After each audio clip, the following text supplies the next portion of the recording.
لیکن جس غسل میں آپ وضو نہیں کریں گے تو اس کے بعد آپ سیدھے نماز نہیں پڑھ سکتے.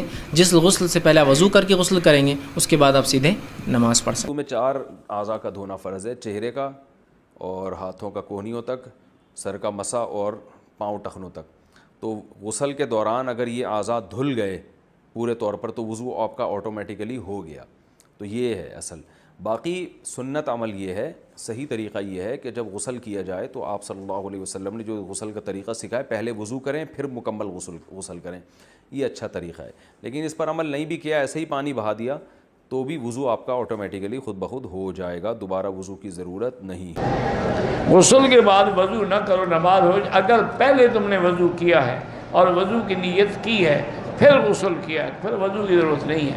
اگر پہلے نیت ہی نہیں کی، کلی نہیں کی، غرارہ نہیں کیا، پھر دوبارہ وضو کرنا پڑے گا. ایک سوال کیا کہ اگر ہم غسل کریں اور غسل میں وضو نہ کریں تو کیا غسل ہوتا ہے؟ تو دیکھیے، اگر غسل میں آپ نے وضو نہ بھی کیا تو غسل ہو جائیں گا، اس لیے کہ غسل ایک الگ چیز ہے اور وضو ایک الگ چیز ہے. تو لہٰذا اگر غسل میں آپ نے وضو نہیں کیا تو ہو جائیں گا. اس لیے کہ علماء کے بہت سارے اقوال ہیں جس کے تحت جو ہے غسل میں وضو کرنا یہ صرف سنت اور مستحب ہے اور جو ہے فرض نہیں. واللہ عالم، بہرحال پھر اللہ بہتر جانتا ہے. لیکن جو بات ظاہر ہے وہ یہ ہے کہ غسل میں وضو ضروری نہیں ہے. ہاں، لیکن جس غسل میں آپ وضو نہیں کریں گے تو اس کے بعد آپ سیدھے نماز نہیں پڑھ سکتے.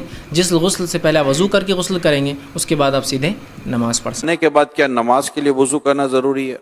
نہا لیا اور صحیح معنوں میں غسل کر دیا جس میں وضو شامل ہے، اب وضو ہو چکا ہے تو پھر اب دوبارہ وضو کی ضرورت نہیں. کپڑے بدلنے سے یا کسی کا ننگا ستر دیکھنے سے وضو نہیں. دیکھیں، یہ نبی کریم صلی اللہ علیہ وسلم سے منقول ہے کہ آپ نے غسل فرمایا اور اس کے بعد وضو نہیں کیا اور اسی طرح جا کے آپ نے نماز ادا فرمائی. یہ باقاعدہ حدیثوں میں الفاظ موجود ہیں.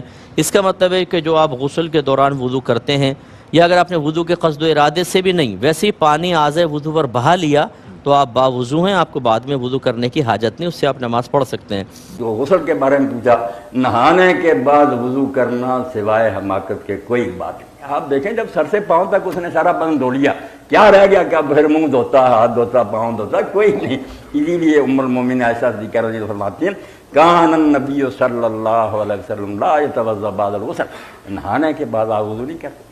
کچھ صحابہ کا پتہ چلا کہ وہ کہتے ہیں ہاتھ لگ جاتا ہے، انہوں نے کہا ان میں یار یہودیت کے اثرات باقی ہیں. ابھی یہ شکی اور وہمی لوگ ہیں کس شدت میں پڑے ہوئے، سارا بدن دھو لیا پھر پانی ضائع کرتے پھر.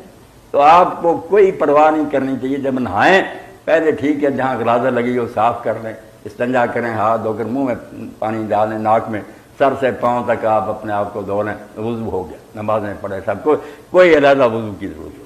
مولانا صاحب، میں نے جو یہ سوال ایک دوسرے مولانا صاحب سے کیا تھا، انہوں نے کہا تھا کہ آپ تہمت اگر باندھے ہوئے ہیں تو پھر تو آپ کو وضو کی کوئی ضرورت نہیں ہے. جیسے آپ غسل خانے باندھے ہیں اس کے بعد آپ کو وضو کی ضرورت ہے کیونکہ آپ اس میں لگے ہوتے ہیں.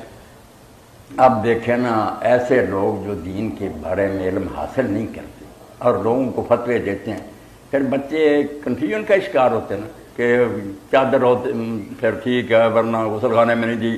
کیسی بیوقوفی بات! کوئی اس میں نہیں آپ ننگے ہو، بلکہ آپ وضو کرنے کے بعد بھی سارے کپڑے اتار دیں نا، مرد عورتیں اسی ضرورت کے لیے ننگے ہو جائیں تو وضو تو نہیں ٹوٹے گا.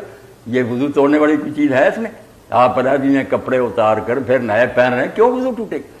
نواقض وضو متعین ہے، کیا یہ چیزیں وضو کو توڑتی ہیں؟ ان میں ننگا ہونا کوئی وضو کو نہیں توڑتا. اس لیے آپ غسل خانے میں ننگے ہیں تو بے شک ننگے ہیں، کوئی بات نہیں. آپ کا غسل ہو گیا، وضو بھی ہو گیا، کوئی نہ ایسا کرنے کی ضرورت ہے، نہ اس میں کسی کا اختلاف ہے. بعض لوگ جو ہے نا اہل حدیث وغیرہ یہ جو کہتے ہیں کہ شرمگاہ کو ہاتھ لگ جاتا ہے اس لیے پہلا وضو ٹوٹ جاتا ہے، یہ بھی بات کوئی نہیں. کیونکہ اللہ کے رسول علیہ السلام سے حضرت طلق بن علی رضی اللہ عنہ نے پوچھا کہ اللہ کے رسول اگر شرمگاہ کو آدمی خارش وغیرہ ہوگی چھو لے وضو کے بعد، فرمایا انما بضعۃ منک، یہ بھی تیرے جسم کا ایک ٹکڑا، ہاتھ لگ گیا تو پھر کیا ہو گیا؟ کوئی بات نہیں. دین کا علم صحیح سیکھنا چاہیے تاکہ لوگوں تک کنوے صحیح ہو سکے، ورنہ عجیب ہی بات ہوگی نا، پریشان لوگ کہ مولوی صاحب نے یہ کہہ دیا ہوتا ہے.